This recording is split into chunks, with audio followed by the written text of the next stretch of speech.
ஒரு கதை சொல்லியிருந்தோம், அதுக்கப்புறம் வந்துட்டு இன்னொரு கதை அப்படின்னு நிறைய கதை டிஸ்கஸ் பண்ணி அதுக்கப்புறம் அந்த படம் வந்துட்டு இங்கே அரைவ் ஆச்சு. ஏஸோட தொடக்கம் வேறு யாரும் கிடையாது, அவர் தான் ஏஸோட தொடக்கம். அவர் தான் ஏஸ், அதுக்கு அவர் தான் பிள்ளையார் சொல்லி போட்டார். பட் இருந்தாலும் அந்த ரொமான்ஸ் கூடவே வருதே sir. How is it even possible? Childhood habit தான், சின்ன வயசுலேருந்து பழக்கம் அது எனக்கு. அப்போல்லாம் ப்ராக்டிஸ் பண்ணி I'm getting better at it. Practice makes perfection. எனக்கு already like I was like sweating so much because tension. He's actually the sweetest person and he'll get the and he'll try to make or so I was saying previously ஒரு co-actor nanda how he should be to make you calm and then get the best out of you because only then the scene would work. எல்லாருமே ஒரு டீமா இருந்தாலே like that scene would work, otherwise it will not, no?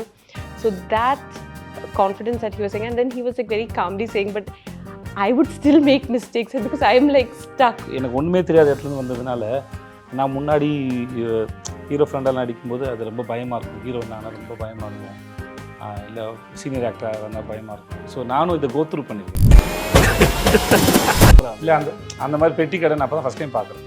அப்புறம் நம்ம இந்த jelly மாதிரி பப்பாளி பழம் இருக்குல்ல, அது இந்த சைஸில் கட் பண்ணி ஒரு குட்டி பேக்கெட்டில் போட்டு வச்சுருக்காங்க. ஸோ எனக்கு அது எக்ஸைட்டடாக இருந்தது அதை பார்க்கும்போது. ஸோ அது புதுசாக இருக்குது. உங்களுக்குள்ள இருக்க ஒரு மில்லேனியல் வந்து வெளில வராங்க சார், 90s கிட் வெளில வந்துருக்காங்க. அப்படியே சொல்லிட்டே போகலாம், ரொமான்டிக், க்ரைம், காமெடி, ஆக்ஷன் எல்லாமே அதுக்குள்ளே இருக்குது. I'm very confident about the film. இந்த படம் வந்து நிச்சயமா ஒரு பெரிய ஹிட் ஆகும். அண்ட் தமிழில் வந்து எனக்கு இது வந்து ஒரு ஸ்டார்டிங் பாயிண்ட்டாக இருக்கும்.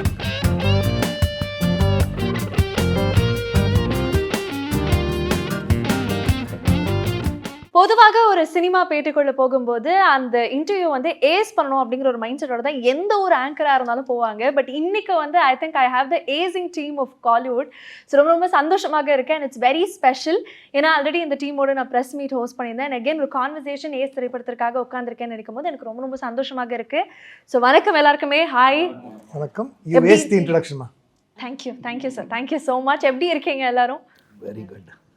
சூப்பர். ஐ திங்க் இந்த கான்வர்சேஷனை I should start from the narration நினைக்கிறேன். ஸோ நிறைய பேருக்கு தொடர்ச்சியாக பேட்டி கொடுத்துட்டே இருக்கீங்க. பட் ஏசனுடைய தொடக்கம் எங்கே இருந்தது? ஏஸோட தொடக்கம் வந்து நல்ல நாள் பார்த்து சொல்கிறேன்னு ஒரு படம் பண்ணியிருந்தோம். அப்போது அதை முடித்த உடனே நாங்கள் வந்துட்டு இதோட நரேஷன்ஸ் வந்துட்டு ஆரம்பிச்சிட்டேன். அப்போது ஒரு கதை சொல்லியிருந்தோம், அதுக்கப்புறம் வந்துட்டு இன்னொரு கதை அப்படின்னு நிறைய கதை டிஸ்கஸ் பண்ணி அதுக்கப்புறம் அந்த படம் வந்துட்டு இங்கே அரைவ் ஆச்சு. ஏஸோட தொடக்கம் வேறு யாரும் கிடையாது, அவர் தான் ஏஸோட தொடக்கம். அவர் தான் ஏஸ், அதுக்கு அவர் தான் பிள்ளையார் சொல்லி போட்டார். ஸோ இவர்கிட்டருந்து தான் அங்கே தொடங்குது அந்த விஷயம். ஸோ இவர் வந்து ஓகேன்னு சொன்னால் தான் ஏஸோட தொடக்கம், வேறு ஒன்றும் இல்லை இந்த இதில் சார். பட் ஆனால் ஐ திங்க் ஒரு 7 years கழிச்சு ஒரு டீம் வந்து ரீயூனைட் ஆகுறது வந்து எங்களால் பார்க்க முடியுது. நீங்களாக இருக்கட்டும், ஆறுமுக சாராக இருக்கட்டும், இல்லை ஜஸ்டினாக இருக்கட்டும். ஸோ உங்களுக்கு வந்து how is the mindset like Sethu sir? இல்லை, நாங்கள் ஏன்னா இது 7 yearsன்னு அது எங்களுக்கு சொல்ல இப்போ தான் தெரியுது. பட் ஆனால் தொடர்ந்து முதல்ல இந்த கதையை பேச ஆரம்பித்து, இந்த கதையை வேறு ஃபார்மில் பேசி, அப்புறம் வேறு இன்னும் 4-5 கதைகள் பேசி, இப்போ வெளியிருந்த ஆளுங்கிட்டலாம் கதையை வாங்கி பேசி, அது போச்சு ஒரு 7-8 கதைக்கு மேலே பேசியிருப்போம் நாங்கள். பேசி கடைசியில் ஓகே இதே ஃபைனலைஸ் பண்ணலான்னு. ஸோ அதனால் டிஸ்கஷன் போயிட்டு இருந்தோம், அதுக்குள்ளே போயிட்டு இருந்தோம் முதல்ல. அப்புறம் நடுவில் எனக்காக நம்ம ப்ரெஸ் மீட்டில் சொன்ன மாதிரி நான் லாபம் படத்தை வந்து எனக்காக எக்ஸிக்யூட் பண்ணி கொடுங்க அப்படின்னு சொல்லி கேட்டேன். ஸோ அதில் ஒரு 1.5 வருஷம் போயிருக்குமா சார்? அதில் ஒரு கோவிட் வேறு இருந்தது, அதை ஒரு 1.5 வருஷம் அதில் போயிருக்கோம். ஸோ அதனால் எங்களுக்கு தொடர்பு இருந்தது. மேபி மற்றவங்களுக்குலாம் இது புதுசாக இருக்கும், மற்ற எங்களுக்கு வந்து அது இப்போ எனக்கு இவருக்குமான ஃப்ரெண்ட்ஷிப் இருந்தது, அது இருக்குமே ஒரு 15 வருஷம் மேலே இருக்கும் அது. ஸோ அதனால் அப்படி ஒன்றும் தெரியல, எங்களுக்கு தெரியல. அப்படியே இந்த சைடு வந்து ஒரு டீம் ஆஃப் ஒயிட் மாதிரி உட்காந்துருக்காங்க சார், ஒயிட் பில்லர்ஸ் மாதிரி 3 பேருமே வந்து அழகாக. நீங்கள் ஏன் சார் போடல பேடிஸ் இந்த கலர் காம்பினேஷன்? பட் ஆனால் அதில் கூட ஒரு யுனைட்டி இருக்கு பாருங்க சார். இந்த சைடு எல்லாரும் ஒயிட் அழகாக ட்ரெஸ் பண்ணிட்டு வந்திருக்காங்க. Yes. So I think I start with romantic villain sir. நீங்கள் சொன்னீங்க அது சொல்லக்கூடாது, ஆனால் அவர் வந்து பர்சனலாக சொன்னார் நல்லா இருக்கு. எனக்கு பிடிச்சிருக்கு. நீங்கள் அப்படியே சொல்லுமா சார். எவ்வளவோ படங்கள் பண்ணிட்டு இருக்கீங்க, பட் இருந்தாலும் அந்த ரொமான்ஸ் கூடவே வருதே sir. How is it even possible? Childhood ஹேபிட்மா, சின்ன வயசுலேருந்து பழக்கம் அது எனக்கு. அப்போல்லாம் ப்ராக்டிஸ் பண்ணி I'm getting better at it. Practice makes perfection. படத்துடைய சர்டிஃபிகேஷன் பற்றி சொன்னாங்க, அடுத்து இன்டர்வியூக்கு சர்டிஃபிகேஷன் ப்ராப்ளம் வந்துருப்போம். But very nice. ட்ரெய்லர் பார்க்கும்போது I think the most anticipated roles வந்து அவினாஷ் சார் அண்ட் பப்ளு சாரோடதாக இருந்தது. நிறைய காமெண்ட் செக்ஷன் பார்க்க முடிஞ்சுது. Congratulations to both of you. ரெண்டு அமேசிங்கான வில்லன்ஸ் ஆக எங்களுக்கு கண்ணில் தென்படுறீங்க. How excited are you for the film both of you? I'm very confident about the film. இந்த படம் வந்து நிச்சயமாக ஒரு பெரிய ஹிட் ஆகும். அண்ட் தமிழில் வந்து எனக்கு இது வந்து ஒரு ஸ்டார்டிங் பாயிண்ட்டாக இருக்கும். தமிழுக்கு வந்து ஒரு புது வில்லன் கிடைச்சிட்டான் அப்படின்னு நான் ஃபீல் பண்ணுறேன். ஆஹா. Sethu sir, would you like to share something about it? அவர் மேலே நம்பிக்கையில் பேசுகிறாரு. நல்ல விஷயம் தானே அது. அவர் நம்பர் தானே முக்கியம் இல்லை sir?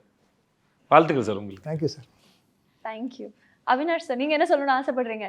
I'm super excited, ma'am. I'm having sleepless nights in anticipation of 23rd. I have done quite a few movies after KGF, and I'm still very popularly and very fondly known as Andrews Avinash, which gives me a lot of pride because that is what which has given me a new lease of life at this point of time in my life. So now, usually people say an artist is only as good as his previous film or his last film. So I still hold on to Andrews. And I don't know, I have a very strong feeling that after 23rd, I would also be known as Dharma Avinash. So that excited I am.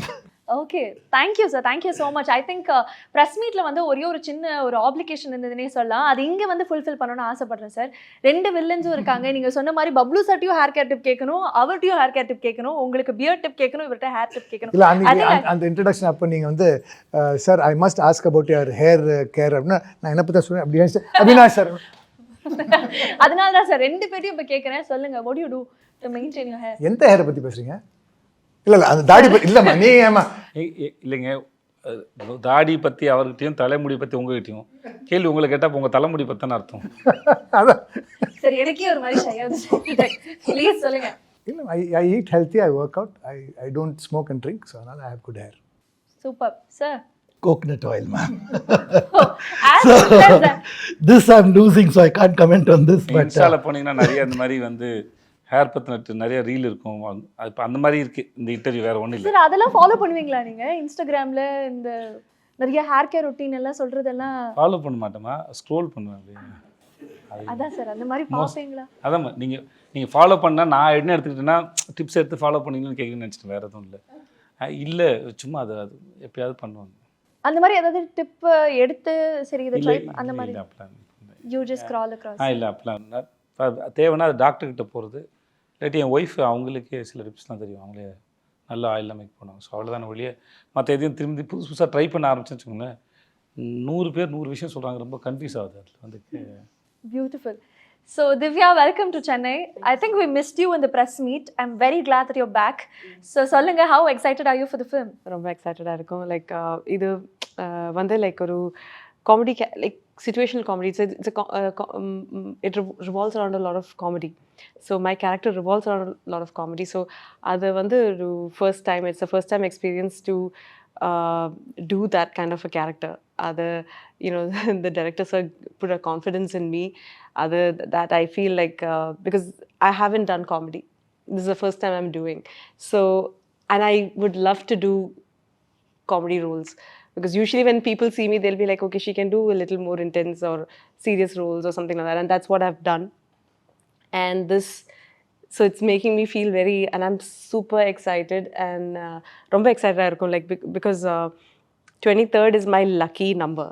20, and this is my 10th year since I started acting, so ace and 10th year. So there's a lot of things that I believe in, like numbers and the universe coming together. So I'm hoping that this would be a super hit for all of us. I think there's another special moment too. This is your second collaboration with Sethu sir, இல்லையா? Tell us about that as well. அந்த படத்தில் தெரியவே தெரியாதுல்ல சரி, இருந்தாலும் வந்து அவ்வளோ தூரம் நாங்கள் வந்து ரிசர்ச் எல்லாம் பண்ணிட்டு அதனால அது கேள்வி கேட்குறேன். ஆமாம் சார்.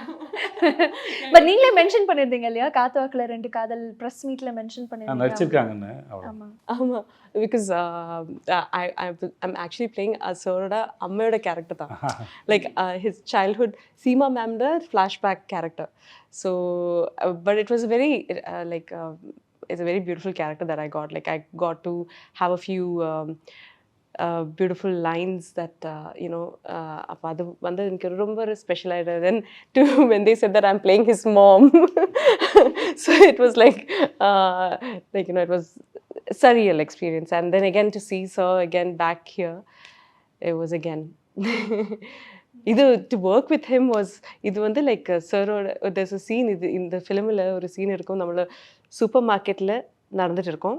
And then சூப்பர் மார்க்கெட்டில் நடந்துட்டு sir is like saying that we have to so I have to like நேச்சுரலாக வரணும்ல. அண்ட் எனக்கு already like I was like sweating so much because tension சரோட கூட லைக் ஒரு சீன் பண்ணதுக்கு ரொம்ப. And I think that was our first or second scene that I'm doing with him. Second day நினைக்கிறேன் இல்லையா? ஆமா, ஹோட்டலில் ஷூட் பண்ணோம்.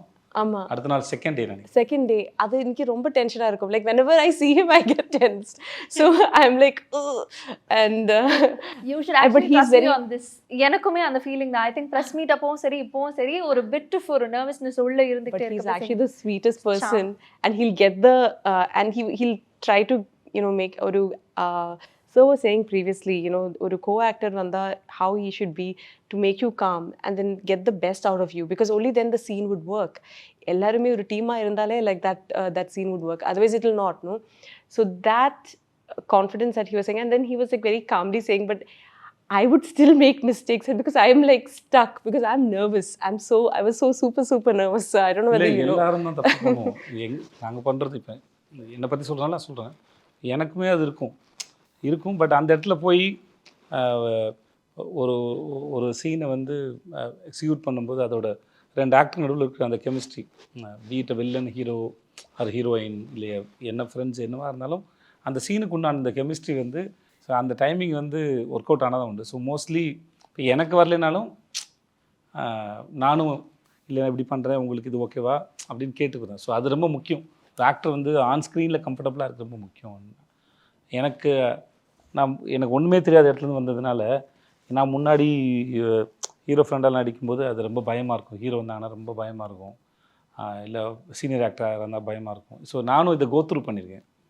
ஸோ அது ஒரு காரணமாக இருக்கலாம். இல்லை சார், ஒரு ஃபேனும் இருக்குல்ல. So that is also another one விஷயம். Like super we see in like நம்ம சினிமாவில் I never thought that I would be like acting with him.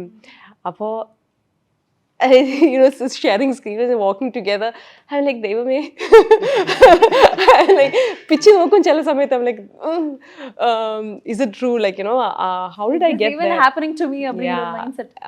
It's like it's a very surreal feeling. So I'm super glad. I'm super excited to watch the movie because I couldn't do the dubbing and I would call sir ഞാൻ dubbing ചെയ്തോട്ടെ and then இல்ல வேணாம் Yes sir.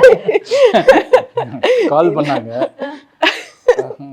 அவங்க கால் பண்ணி கேட்டாங்க, sir நானே dubbing பண்ணுவேன் அப்படின்னு கேட்டாங்க. எவ்வளவு தங்கமான ஒரு ஆர்டிஸ்ட் சார், முடிச்ச கையோட சரி நானே டப்பிங் பண்றேன்னு சொல்லிட்டு ஒரு கேட்டாங்க. நான் ஹலோ துபாயா அப்படின்ட்டு போயிட்டேன். திவ்யா வந்து பியூர் மலையாளி. ஓகே திவ்யா வந்து பியூர் இல்லைம்மா இல்லை, ஆனால் கான்ஃபிடென்ட்டாக கேட்டிங்கல்ல நீங்கள். அவங்களுக்கு நல்லா வருது மலையாளம் இங்கிலீஷ்னு நினைக்கிறேன். தெரியும். ஹிந்தி பேசுவீங்களா துபாயில்? வந்தோம். ஆனால் பட் அதான் சில நானும் நிறைய மலையாளிகளை பார்த்துருக்கேன். அவங்களுக்கு ஒரு 50%ஆவது ஒரு தமிழ் வரும். தமிழ் வரும். So it's like he say അയ്യോ ദിവ്യ നിന്നെയുള്ള മലയാളി ഒരിക്കലും പുറത്തു വരില്ല. He said it in Tamil but I can't say that in Tamil. அதுக்கு I understood. உங்களில் இருக்க மலையாளியை ஒரிக்கலும் மலையாளி வந்து என்னைக்கு உங்களை விட்டு போக மாட்டாங்கம்மா, மொத்தமாக பயப்படாதீங்கம்மா, தமிழ் கொஞ்சம் பேசுங்க அப்படின்னு சொல்லி நீங்கள் அது அந்த அந்த அந்த பிளட்டை இழந்துடவே மாட்டீங்க. நீங்கள் வந்து பேசி பழகுனா அது என்னன்னா like first I'll get comfortable with sir. നമ്മൾ ഒരു ഫസ്റ്റ് ഷെഡ്യൂളിൽ കംഫർട്ടബിൾ ആവും. പിന്നെ അത് കഴിഞ്ഞിട്ട് after some time is the next schedule after few months. പിന്നെയും it's like restart. It will go back to once again. So we shot 3 months in Malaysia with a couple of gaps in between. Appo every time my brain goes to reset. And then when I see sir I'm like reset, okay. come back இப்போ ரொம்ப ஃப்ரெஷ்ஷாக வருவாங்க. Sir unlearn பண்ணி திருப்பி relearn பண்றதுக்காக வருவாங்கன்னு நினைக்கிறேன் ஒவ்வொரு நாளும் செட். மேபி அவங்க ப்ராக்டிஸ் நினைக்கிறேன். சார் பட் ஆனால் நீங்கள் ரொம்ப ஸ்வீட்டாக ப்ரெஸ் மீட்டில் வந்து மென்ஷன் பண்ணியிருந்தீங்க, லைக் காத்தாக்கில் 2 காதலில் பண்ணியிருந்தா கூட இதில் வந்து உங்களுக்கு ஒரு முக்கியமான ஒரு கதாபாத்திரம் அப்படின்னு சொல்லிட்டு த்ரூ அவுட் வந்து நீங்கள் படுத்து ஃபுல்லாக இருக்கீங்க அப்படின்னு நாங்களும் கேள்விப்பட்டோம். ஸோ உடைய கதாபாத்திரத்தை பற்றி அவங்களுக்கே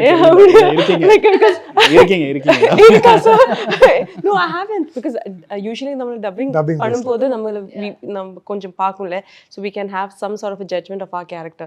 இதுல வந்து dubbing நிறைய வாட்டி கேட்டேன், so was like பட் நீங்க நடிச்ச சீன் ஒரு கணக்கு இருக்குல. ஆமா இருக்கு. Then அந்த my day how many mind days you spent on the shoot. Yes, that definitely is there. And all my combination scenes are with Yogi Babu sir and Vijay Sethupathi sir and Rukmini also. Okay? Beautiful காம்போவா இருக்கே. Ama. கிரேசியான moments. Yeah, so and we would laugh at the set. We would be laughing because they would be, sir, so it was like a acting school for me, because to make நம்ம இருக்கிற like all the properties எல்லாமே எப்படி use பண்ணணும், like you know அந்த presence of mind is so important for a character, like for an artist, you know அதெல்லாம் வந்து like obviously I have become a better actor. Like so அதுதான் வந்து அந்த சீனை வந்து எலிவேட் பண்ண, அது வந்து ஆமா இட்ஸ் நியூ, ஒரு ஃபைன் ஆர்டிஸ்ட் பண்ணுற வேலை. அவரும் பண்ணுவார், யோகி பாபுவும் பண்ணுவார். அது வந்து எப்படின்னா நம்ம சீனை வந்து பெர்ஃபார்ம் பண்ணிடுவோம், இல்லை சீன் எழுதியிலே நம்ம கூட ப்ராப்பர்ட்டிஸை வச்சு எழுதணும். ஸோ அங்கே வந்து இப்போ நாங்கள் ஒரு சீன் ஷூட் பண்ணோம், அந்த சீனில் வந்து ஒரு சில விஷயம் கன்வே ஆகணும், இவங்க ஃபாலோ பண்ணிட்டு வராங்கன்னா அது வேறு ஹீரோயினுக்கும் அவருக்கும் உள்ள சீன். அப்போ அங்கே வந்து ஒரு அட்மாஸ்ஃபியருக்காக நாங்கள் வந்து ஒரு மலேசியாவில் இருக்கிற ஒரு பெட்டி கடை மாதிரி ஒரு கடையை வந்து வச்சுருந்தோம், மிட்டாய் கடை வச்சுருந்தோம். ஸோ அதில் வந்து கலர் கலராக அந்த மிட்டாயெல்லாம் வைப்பாங்க அந்த இதில். ஸோ அவர் வந்து அங்கே வந்து அந்த இது எலமெண்ட்ஸ் எல்லாம் யூஸ் பண்ணுறாரு. ஸோ அங்கே தான் கொலாபரேஷன். அப்போ ஒருத்தர் இருந்தார், கடைக்காரர் இருக்கார், அவரை கூப்பிட்டு இது என்ன மிட்டாயினே அப்படின்னு சீன் வந்து அவங்க 2 பேரோட கான்வர்சேஷன் தான் நான் எழுதியிருந்தது அப்போது. ஸோ அவர் போயிட்டு சரி நம்ம இதை யூஸ் பண்ணுவோம் அப்படின்னு சொல்லிட்டு அதையும் யூஸ் பண்ணிவிட்டு அதை அப்புறம் போயிட்டு அவர்கிட்ட போய் கான்வர்சேஷன் பண்ண மாதிரி அங்கே ஒருத்தர் சும்மா வேடிக்கை பார்க்க வந்தவர் ஆக்சுவலாக அவரையும் கூப்பிட்டு கேரக்டர் ஆக்கி இந்த இடத்துல அவர் ரொம்ப க்யூட்டாக வேறு பண்ணியிருந்தார் அந்த சீன். அந்த இதில் கேரக்டர் ஆக்கி இப்போ நீங்கள் பேசுங்க அப்படின்னு சொல்லணும். இப்போ நீங்கள் பாருங்கள், அந்த படம் பாருங்கள், அந்த சீன் வந்து ரொம்ப பியூட்டிஃபுல்லாக இருக்கும். எனக்கு அது ரொம்ப பிடிச்சிருந்தது, அந்த சீன் சூப்பராக இல்லை அந்த மாதிரி பெட்டி கடை நான் அப்போ தான் ஃபஸ்ட் டைம் பார்க்குறேன். அப்புறம் நம்ம இந்த ஜெல்லி மாதிரி பப்பாளி பழம் இருக்குல்ல, அது இந்த சைஸில் கட் பண்ணி ஒரு குட்டி பேக்கெட்டில் போட்டு வச்சுருக்காங்க. ஸோ எனக்கு அது எக்ஸைட்டடாக இருந்தது அதை பார்க்கும்போது. ஸோ அது புதுசாக இருக்குது. உங்களுக்குள்ள இருக்க ஒரு மில்லேனியல் வந்து வெளில வராங்க சார், 90s கிட் வெளில வந்திருக்காங்க. இல்லைம்மா, இப்போ மலேசியாவில் இருக்கு, நம்ம ஊரில் அதை பார்க்கல. அந்த குட்டி குட்டி மிட்டாய் எனக்கு பிடிக்கும், குட்டி குட்டி மிட்டாயெல்லாம் பார்க்க நல்லா இருந்தது. அதனால் வந்து இப்போது இங்கேருந்து ஒருத்தர் புதுசாக ஒரு ஊருக்கு போயிருக்கான், அவனுக்கு அது புதுசு தானே. இப்போ அங்கே இருக்கிறவங்க கேட்க முடியாது, இப்போ நம்ம கேட்கலாம். நல்லா கேட்டு அவர் நல்ல ஆள், நல்லா பட்டை அடிச்சுக்கிட்டு ஆள் சூப்பராக பண்ணுறாங்க. ஸோ அதனால் அவர்கிட்டையும் மெல்ல பேசி அவரும் பேசினா நல்லாயிருக்கும், அந்த இடத்துல இன்ட்ராக்ட் பண்ண நல்லாயிருக்கும்னு தோணுச்சு. அதனால் இப்போ எனக்கும் ருக்குக்குமான சீன் அது. ஸோ இப்போ ருக்குக்கு அந்த ஆள் நல்லா தெரிஞ்சிருக்கணும். ஸோ நான் வேறு புதுசு நாளைக்கு தான் வந்த மாதிரி. ஸோ இதெல்லாம் வச்சுக்கிட்டு அந்த ப்ராப்பர்ட்டி யூஸ் பண்ணால் நல்லாயிருக்கும்னு தோணுச்சு. ஆனால் பார்த்தா அவரோட இமேஜாகவே ரொம்ப நல்லா இருந்தது. இது மாதிரி சர்ப்ரைஸ் தானே, பேப்பரில் ஒரு சீனை வந்து நம்ம செட்டுக்கு போய் அதை பெர்ஃபார்ம் பண்ணும்போது தானே அது வேற ஒரு கட்டத்துக்கு ஆகுது. அப்புறம் பெர்ஃபார்ம் பண்ணி பார்க்கும்போது தான் தெரியும். ஒரு ஐடியா வந்து மைண்டில் இப்போ இந்த கதையே வந்து நாங்கள் இந்த கதையை பேசி இதுக்கப்புறம் ஒரு 10 கதையை பேசி திருப்பி இந்த கதைக்கு வந்தோம். ஸோ ஒரு ஐடியா வந்து தோணும்போது எக்ஸைட்டடாக இருக்கலாம், பட் அதை எக்ஸிக்யூட் பண்ணும்போதும் அதுக்கப்புறம் டிஸ்கஸ் பண்ணும்போதும் திரும்பி நீங்கள் பார்க்கும்போதும் உங்களுக்கு அதே அளவுக்கு எக்ஸைட்மெண்ட் நான் அச்சீவ் பண்ண ட்ரை பண்ணுறது தான் அதோட வேலை. அச்சீவ் பண்ணாமல் இப்போ வரைக்கும் தெரியாது. நாங்கள் நம்புகிறோம் ஏஸ் வந்து எல்லாருக்கும் பிடிக்கும் நம்புகிறோம், இவங்க எல்லாருமே சொன்ன மாதிரி. பட் ஸ்டில் அது மக்களும் நீங்கள் எல்லாம் பார்த்துட்டு நிஜமாகவே உங்களுக்கு பிடிச்சிருக்காத வரைக்கும் நாங்கள் எங்களுக்கு ஃபஸ்ட்டு ஏற்பட்ட அந்த ஒரு ஹோப்பு, எக்ஸைட்மெண்ட், ஹோப் வந்து ரீச் பண்ணுவோம், ட்ரை பண்ணுறது தான். ஸோ அதுக்கு எங்கெல்லாம் சான்ஸ் கிடைக்குதோ என்னெல்லாம் பண்ணுறோமோ அது வரைக்கும் ட்ரை பண்ணுறது தான்.